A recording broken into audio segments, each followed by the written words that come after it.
പ്രണയസഖി ഭാഗം 30. അവളുടെ കണ്ണുകൾ നിറഞ്ഞു വന്നുകൊണ്ടിരുന്നു. പൊന്നൂന് എന്തു പറ്റിയതാണ് ദേവേട്ട? കരച്ചിലിനിടയിലും അവൾ അവനോട് ചോദിക്കുന്നുണ്ട്. അറിയില്ല, ഇപ്പോഴും എനിക്കറിയില്ല. അവൾ അവൻ്റെ കൈക്ക് മുകളിൽ കൈവച്ചു. അവനും അവളുടെ കണ്ണിലേക്ക് നോക്കി. പൊന്നു അങ്ങനെയൊരു തെറ്റ് ചെയ്യില്ലെന്ന് ദേവേട്ടന് ഉറപ്പാണെങ്കിൽ അത് ചെയ്തത് ആരാണെന്ന് കണ്ടുപിടിക്കണം. ഗൗരവത്തോടെ പറയുന്നവളെ അവൻ നോക്കിയിരുന്നു.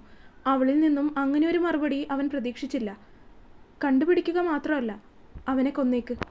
ഉറപ്പോടെ പറയുന്നവളെ കണ്ടതും അവൻ ആശ്ചര്യത്തോടെയാണ് നോക്കിയത്. അവളിൽ ഇത്ര നേരം ഉണ്ടായിരുന്ന കരച്ചിലൊന്നുമില്ല. മുഖമാകെ ദേഷ്യമാണ്. ആ ദേഷ്യത്തിൽ തന്നെയാണ് അവളിത് അവനോട് പറയുന്നത്. ഒന്നും വിചാരിക്കും പോലെ എളുപ്പമാകണമെന്നില്ല. ഞാനില്ലേ കൂടെ? അവനിലേക്ക് ഒന്നുകൂടി ചേർന്നിരുന്ന് അവൾ പറഞ്ഞു. വേണ്ട, പ്രശ്നങ്ങൾക്ക് നടുവിലാണ് ഞാൻ. അതിനിടയിലേക്ക് നിന്നെ കൂടെ വലിച്ചിടാൻ എനിക്ക് വയ്യ. അതിനിനി വലിച്ചിടാൻ എന്തിരിക്കുന്നു? നിങ്ങൾ എന്നെ കെട്ടിയപ്പോൾ തന്നെ ഞാൻ അതിലേക്കായില്ലേ? എന്തോ വലിയ കാര്യം പറയുന്നത് പോലെ അവനോട് വീമ്പോടെ പെണ്ണിരുന്ന് പറയുന്നുണ്ട്. ഞാനൊരു കാര്യം ചോദിക്കട്ടെ ദേവേട്ട? അവൻ്റെ മുഖത്തേക്ക് നോക്കി അവൾ വീണ്ടും ചോദിച്ചതും അവൻ എന്താണെന്ന രീതിയിൽ അവളെ നോക്കി. ഇതിൻ്റെ ഇടയിൽ നിങ്ങളെന്തിനാ എന്നെ കിട്ടിയത്? സംശയത്തോടെ അവൾ ചോദിച്ചതും ശിവ അവളെ ഒന്ന് കൂർപ്പിച്ച് നോക്കി. ഈ പ്രശ്നം കേസായി കഴിഞ്ഞപ്പോൾ കളപ്പുരക്കിലൊക്കെ വന്ന് അന്വേഷണം നടത്തിയതാണ്. ആ സമയത്ത് നിന്റെ അച്ഛൻ ഇവിടുത്തെ SI ആയിരുന്നു. അയാളാണ് എല്ലാത്തിനും കാരണം. ഇവിടെ ശരിക്കൊന്ന് അന്വേഷിച്ചിരുന്നുവെങ്കിൽ യഥാർത്ഥ പ്രതിയെ കണ്ടുപിടിക്കായിരുന്നു. പക്ഷേ അയാൾ എന്നെ പ്രതിയാക്കാനാണ് നോക്കിയത്. അതിൻ്റെ ദേഷ്യം ഉണ്ടായിരുന്നു. എന്നെങ്കിലും ഒരിക്കൽ അവസരം കിട്ടുമ്പോൾ അയാൾക്കിട്ടൊരു പണി കൊടുക്കണം എന്നേ എനിക്കുണ്ടായിരുന്നുള്ളൂ. പക്ഷേ ഇപ്പോൾ പണി കിട്ടിയത് മൊത്തം എനിക്കാണെന്ന് മാത്രം. ആദ്യം ഗൗരവത്തോടെയാണ് പറഞ്ഞതെങ്കിലും അവസാനം അവൻ്റെ ശബ്ദത്തിൽ കുറുമ്പ് നിറഞ്ഞു. അത് കേട്ടതും വർണ്ണ അവനെ ഒന്ന് കൂർപ്പിച്ചു നോക്കി. പറയുന്നത് കേട്ടാൽ ഞാനാണ് നിങ്ങളെ അങ്ങോട്ട് കിട്ടിയതെന്ന് തോന്നുമല്ലോ. എന്തായാലും കിട്ടി, ഇനി അങ്ങോട്ട് സഹിക്ക്. വർണ്ണയും തിരിച്ചടിച്ചു. നിനക്കിപ്പോൾ കുറച്ച് കൂടുന്നുണ്ട്. ശിവ അത് പറഞ്ഞപ്പോൾ ഗൗരവത്തിലായി. അതിൽ വർണ്ണയൊന്ന് പതറി. ദേഷ്യമൊന്നും കാണിക്കണ്ട. നിങ്ങൾ എത്ര വലിയ സംഭവമാണെങ്കിലും എനിക്ക് നിങ്ങളിഷ്ടമാണ്. എനിക്കത്രേ നോക്കാനുള്ളൂ. അവൻ്റെ ഗൗരവത്തോടെയുള്ള മുഖം കണ്ടതും വർണ്ണ അവനോട് പറഞ്ഞുകൊണ്ട് സോഫയിൽ നിന്ന് എഴുന്നേറ്റതും ശിവ അവളുടെ കയ്യിൽ പിടിച്ച് വീണ്ടും സോഫയിലേക്ക് തന്നെ ഇരുത്തി. ഇത്രയ്ക്ക് ധൈര്യമൊക്കെ ഉണ്ടോ നിനക്ക്? അവൻ അവളിലേക്കൊന്ന് ചാഞ്ഞു വന്നുകൊണ്ട് ചോദിച്ചു. ഉണ്ട് എന്ന് പറഞ്ഞ് അവൾ അവൻ്റെ നെഞ്ചിലായി ഒന്ന് തള്ളി. അവൻ അതിലൊന്ന് അനങ്ങിയതുപോലുമില്ല. വീണ്ടും അവൻ്റെ മുഖം അടുത്തേക്ക് വന്നതും അവൾ മറ്റൊന്നും ആലോചിക്കാതെ അവൻ്റെ മുഖത്ത് അമർത്തി ഉമ്മ വെച്ചു. അതിൽ ശിവ ഞെട്ടിപ്പോയിരുന്നു. അവൻ സോഫയിലേക്ക് തന്നെ ഇരുന്നു പോയി. കണ്ടോ, ഇത്രേ ഉള്ളൂ നിങ്ങൾ. വലിയ റൗഡി കളിക്കാൻ വന്നിരിക്കുന്നു. അത് പറഞ്ഞ് ഞെട്ടിയിരിക്കുന്ന അവനെ നോക്കി കോക്കിരി കാണിച്ചുകൊണ്ട് അവൾ നടന്നു നീങ്ങിയിരുന്നു. അവൾ പോയി കഴിഞ്ഞതും അവൻ്റെ ചുണ്ടിൽ ഒരു പുഞ്ചിരി വിരിഞ്ഞു. പൊട്ടിപ്പെണ്ണ്, അവൻ അറിയാതെ പറഞ്ഞു പോയി. കുറച്ചു സമയം കഴിഞ്ഞതും ശിവ അവളുടെ മുറിയിലേക്ക് വന്ന് നോക്കി. കുറച്ചു സമയമായിട്ട് ആളുടെ അനക്കമൊന്നും കേൾക്കാനില്ല. നോക്കുമ്പോൾ മുറിയിലിരുന്ന് എന്തൊക്കെയോ പേപ്പറൊക്കെ തിരിച്ചും മറിച്ചുമൊക്കെ നോക്കുന്നുണ്ട്. അതിനിടയിൽ എപ്പോഴോ വാതിൽക്കലേക്കൊന്ന് നോക്കിയപ്പോഴാണ് അവൻ അവിടെ നിൽക്കുന്നത് അവൾ കാണുന്നത് തന്നെ. പക്ഷേ അവനെ അങ്ങനെ കണ്ടുവെങ്കിലും അവൾ വീണ്ടും ഓരോന്നൊക്കെ നോക്കിക്കൊണ്ടിരിക്കുകയാണ്. സംശയത്തോടെ ഓരോന്നും തിരിച്ചും മറിച്ചുമൊക്കെ നോക്കുന്നുണ്ട്. എന്ത് ചെയ്യുവാണ് നീ? നിങ്ങൾ എന്നെ ജോലിക്ക് വിട്ട് സുഖിച്ച് കഴിയാൻ പോവല്ലേ? അതുകൊണ്ട് എൻ്റെ സർട്ടിഫിക്കറ്റൊക്കെ എടുത്തു വെക്കുവാണ്. ഓ, അത്ര ബുദ്ധിമുട്ട് നീ ജോലിക്ക് പോകണ്ട. അവളുടെ കയ്യിലിരുന്നിരുന്ന ഒരു പേപ്പർ അവൻ തട്ടിപ്പറിച്ചെടുത്തു. അതിങ്ങോട്ട് താ, ഞാൻ എടുത്ത് വെക്കട്ടെ. വേണ്ട, നീ ജോലിക്ക് പോകണ്ട. ഞാൻ പോവും. വേണ്ട, അതിങ്ങോട്ട് താ ദേവേട്ടാ. ഇല്ലല്ലോ. അവൾ അവൻ്റെ കയ്യിൽ നിന്നും പേപ്പർ വാങ്ങാൻ നോക്കിയെങ്കിലും അവനത് വീണ്ടും ഉയർത്തിപ്പിടിച്ചു. താടാ. എന്ത് എടാന്നോ? താ. അവൾ വീണ്ടും അവൻ്റെ കയ്യിലുള്ള സർട്ടിഫിക്കറ്റ് മേടിക്കാനുള്ള പരിശ്രമത്തിലാണ്. പക്ഷേ കുട്ടിക്ക് നല്ല പൊക്കമുള്ളത് കൊണ്ട് പറ്റുന്നുണ്ടായിരുന്നില്ല. ഒടുക്കം രക്ഷയില്ല എന്ന് കണ്ടതും അവൾ അവൻ്റെ കയ്യിലായിട്ട് അമർത്തി അങ്ങ് കടിച്ചു. ആ ഇടി കുട്ടിപ്പിശാശേ! അവൻ വേദനയോടെ കൈ കുടഞ്ഞു. മറ്റേ കൈ താഴ്ത്തിയതും അവൾ സർട്ടിഫിക്കറ്റ് അവൻ്റെ കയ്യിൽ നിന്നും വാങ്ങിയെടുത്തു. ഹോ, എൻ്റെ അമ്മേ, കടിച്ചു പറിച്ചെടുത്തോ നീ? അവൻ അവൾ കടിച്ച കൈ തിരുമ്മി. കയ്യിൽ നോക്കുമ്പോൾ വട്ടത്തിൽ അവളുടെ പല്ലിൻ്റെ അടയാളം കാണാം. അത് കണ്ടതും അവൻ അവളെ ദേഷ്യത്തോടെ നോക്കി. വർണ്ണ എന്ത് ചെയ്യുമെന്നറിയാതെ നിന്നു. പുറത്തേക്ക് ഓടാനാണെങ്കിലും അവൻ മുന്നിൽ തന്നെ നിൽക്കുന്നുണ്ട്. അവൻ അവളുടെ കയ്യിൽ പിടിച്ചതും അവളൊന്ന് പിന്നിലേക്ക് ആഞ്ഞുപോയി. ദാ കിടക്കുന്നു രണ്ടും കൂടെ കട്ടിലിലേക്ക്. അവളുടെ ശരീരത്തിലേക്ക് അവൻ്റെ പകുതി ശരീരം വന്ന് അമർന്നു. ഇരുവരും അതിലൊന്ന് വിറച്ചുപോയി. അപ്പോഴും അവൻ അവളുടെ മുഖത്തേക്ക് തന്നെ നോക്കി കിടക്കുകയായിരുന്നു. അവളുടെ കണ്ണുകളിലാകെ പിടപ്പ് വന്നു. മുഖത്താകെ ചുവപ്പ് രാശി പടർന്നു വരുന്നു. അവനെ നോക്കുന്നില്ലെങ്കിലും അവളുടെ കണ്ണുകൾ അങ്ങോട്ടും ഇങ്ങോട്ടും പായുന്നുണ്ട്.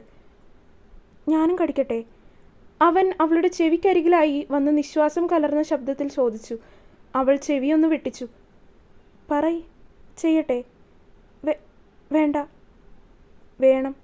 അത് പറഞ്ഞ് അവൻ അവളുടെ ഇടതു കവിളിലായി പതിയെ ഒന്ന് കടിച്ചു. നോക്കുമ്പോൾ അവളുടെ ചുവപ്പ് രാശി പടർന്നിരുന്ന കവിളിൽ അവൻ കടിച്ചപ്പോൾ അതൊന്നുകൂടി ചുവന്നു വന്നിട്ടുണ്ട്. അല്ലെങ്കിലേ കവിളിൽ ചുവപ്പായിരുന്നു. അവൻ കടിച്ചെടുത്ത് ഒന്നുകൂടി ചുവന്നു വന്നിരിക്കുന്നു. അവൻ പതിയെ അവളുടെ ദേഹത്തു നിന്ന് എഴുന്നേറ്റു. അവൻ കടിച്ചെടുത്ത് ഒന്ന് തൊട്ടു നോക്കി. നീറുന്നുണ്ട്. അവൾ അവനെ ഒന്ന് കൂർപ്പിച്ചു നോക്കി ബാക്കിയുള്ള സർട്ടിഫിക്കറ്റൊക്കെ എടുത്തു വെച്ചു. ദേവേട്ടാ. കുറച്ചു നേരം കഴിഞ്ഞതും അവൾ അവനെ വിളിച്ചു. അവൻ അവളെ എന്താണെന്ന രീതിയിൽ നോക്കി. ദേവേട്ടൻ എന്തിനാ ഇത്രയും നല്ലൊരു ജോലി ഉണ്ടായിട്ടും അതൊന്നും വേണ്ടെന്ന് വെച്ചിങ്ങനെ? എനിക്ക് പറ്റുന്നില്ല. ഒന്നിലും കോൺസെൻട്രേറ്റ് ചെയ്യാനാവുന്നില്ല. അവൻ കട്ടിലിരിക്കുകയാണ്. അവളും അവൻ്റെ ചേരെ വന്നിരുന്നു. എന്താ അത്? എനിക്കറിയില്ല. പൊന്നുപോയി. അതിന് പിറകെ കേസ്, അറസ്റ്റ് എല്ലാം കൂടെ ആയപ്പോൾ എനിക്ക് വല്ലാത്ത ട്രോമയായിരുന്നു. അങ്ങനെയാണ് കുടി തുടങ്ങിയത്. വീട്ടിൽ നിന്ന് മാറി കൈലാസത്തിലേക്ക് വന്നപ്പോൾ അതൊന്നുകൂടി കൂടി. അങ്ങനെയുള്ളൊരു ദിവസം കള്ളു കുടിച്ച് ബോധമില്ലാതെ വഴിയിൽ കിടന്നപ്പോഴാണ് എന്നെ മിഥുൻ കണ്ടത്. അവനാണ് എന്നെ വീട്ടിൽ കൊണ്ടുവന്നാക്കിയത്. അങ്ങനെയാണ് അവനെ പരിചയപ്പെട്ടത്. പിന്നീട് ആ സൗഹൃദം വളർന്നു. എൻ്റെ എല്ലാ കാര്യങ്ങളും അറിയാവുന്ന ഒരാളായി മാറി അവൻ. അവനാണ് എന്നെ ഇങ്ങനെയെങ്കിലും മാറ്റിയെടുത്തത്. ഇല്ലെങ്കിൽ പണ്ടേ ഞാൻ വല്ല ചത്ത്. ദേവേട്ടാ. ബാക്കി പറയും മുന്നേ വർണ്ണ ശബ്ദം ഉയർത്തി. നിങ്ങൾക്ക് ഇങ്ങനെയൊരു പാസ്റ്റ് ഞാൻ വിചാരിച്ചത് കൂടിയില്ല. ഇത്രയൊക്കെ നിങ്ങളുടെ മനസ്സിലുണ്ടായിരുന്നോ? കൂടെയുള്ള ഒരാൾ പോകുമ്പോൾ ഉള്ള വേദന അതാർക്കും മനസ്സിലാവില്ല. പോരാത്തതിന് അത് ഞാൻ കാരണമാണെന്നുള്ള കുറ്റബോധം എല്ലാം കൊണ്ടും മടുത്തു എനിക്ക്. ഞാനൊന്ന് സമാധാനമായിട്ട് ഉറങ്ങിയിട്ട് തന്നെ 2 വർഷം കഴിഞ്ഞു. അവൻ മുഖം കയ്യിലേക്ക് അമർത്തി. അവൻ്റെ കണ്ണുകൾ ഒന്ന് അമർത്തി തുടച്ചു. അവൻ്റെ കണ്ണുകൾ കലങ്ങി ചുവന്നു. ഇനി എന്ത് ചെയ്യാനാണ് ദേവേട്ടൻ തീരുമാനിച്ചിരിക്കുന്നത്? ചെയ്യണം. ഈ 2 വർഷം ഞാൻ വെറുതെ ഇരുന്നതല്ല. ചെയ്യാനാവുന്നതൊക്കെ ഞാൻ ചെയ്തിട്ടുണ്ട്. ഇനി കലാശക്കൊട്ടാണ്. ശിവയുടെ ശബ്ദത്തിൽ ദേഷ്യമോ പകയോ അങ്ങനെ എന്തെല്ലാമൊക്കെയോ നിറഞ്ഞു. അന്നേരം അവളും അവൻ്റെ കയ്യിൽ ഒന്ന് അമർത്തിപ്പിടിച്ചു. ഞാനുണ്ട് എന്ന് പറയാതെ പറയും പോലെ. ദിവസങ്ങൾ പിന്നെയും കടന്നുപോയി. ശിവ ആകെ തിരക്കിലാണ്. കുറച്ച് ദിവസമായിട്ട് അവൻ അവളോടൊന്നും നേരെ സംസാരിച്ചിട്ട് പോലുമില്ല. അവൻ്റെ തിരക്കും കാര്യങ്ങളൊക്കെ അറിയാവുന്നത് കൊണ്ട് വർണ്ണ പിന്നെ അവനോടൊന്നും ചോദിക്കാനും പോയിട്ടില്ല. അതിരാവിലെ തന്നെ ഒരുങ്ങി എങ്ങോട്ടോ പോകും. ഇടയ്ക്ക് തിരികെ വരും, വീണ്ടും പോകും. എങ്കിലും രാത്രിയാകും മുന്നേ വീട്ടിൽ തിരിച്ചെത്താൻ ശ്രമിക്കാറുണ്ട്. എങ്കിലും ഫോൺ കോളൊക്കെ ആയിട്ട് ആകെ ബിസി തന്നെയാണവൻ. ഉണക്കിയെടുത്ത തുണി മടക്കി വെക്കുകയാണ് വർണ്ണ. അപ്പോഴാണ് ശിവ അങ്ങോട്ടേക്ക് വരുന്നത്. വർണ്ണ, അത്യാവശ്യം വേണ്ട സാധനങ്ങളൊക്കെ ഒന്ന് പാക്ക് ചെയ്യ്. അവൻ പറഞ്ഞതും വർണ്ണ അവനെ സംശയത്തോടെ നോക്കി. നിങ്ങളുടെ സാധനങ്ങളാണോ? നോ, നിന്റെ സാധനങ്ങൾ. അത്യാവശ്യം വേണ്ടുന്നതൊക്കെ എടുത്തോ, കുറച്ചധികം ദിവസത്തേക്കുള്ളത്. അവൻ പറഞ്ഞതും വർണ്ണ സംശയത്തോടെ അവനെ നോക്കി. ഇത്ര ദിവസമൊക്കെ ഇവിടുന്ന് മാറി എങ്ങോട്ട് പോകാനാണ്? എങ്ങോട്ട് പോകാനാണ് ദേവേട്ടാ?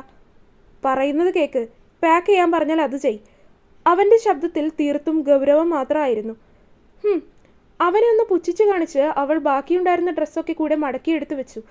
അത് കഴിഞ്ഞ് അവൻ കൊടുത്തൊരു ബാഗിൽ അത്യാവശ്യം വേണ്ടുന്ന കുറച്ച് സാധനങ്ങളൊക്കെ എടുത്തു വെച്ചു. വർണ്ണ. അപ്പോഴേക്കും വീണ്ടും അവൻ്റെ വിളി വന്നു. വരുന്നു. അവൾ വന്ന് നോക്കുമ്പോൾ അലമാരയിൽ അവൻ എന്തോ തിരഞ്ഞുകൊണ്ടിരിക്കുകയാണ്. എൻ്റെ കബോർഡ് നീ ഒതുക്കി വെച്ചിരുന്നോ? ഇല്ലല്ലോ. ഇതിൽ ഞാനൊരു ബാഗ് വെച്ചിരുന്നു, അത് കാണാനില്ലല്ലോ. അതിന് നിങ്ങളത് കബോർഡിലല്ലല്ലോ വെച്ചത്. അത് പറഞ്ഞ് അവൾ കബോർഡിൻ്റെ സൈഡിൽ നിന്നും ബാഗ് എടുത്തു കൊടുത്തു. ഇതിലെന്താ?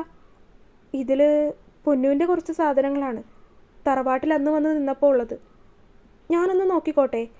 ആഗ്രഹത്തോടെ അവൾ ചോദിച്ചതും അവൻ സമ്മതിച്ചു. അവളത് തുറന്നു നോക്കി.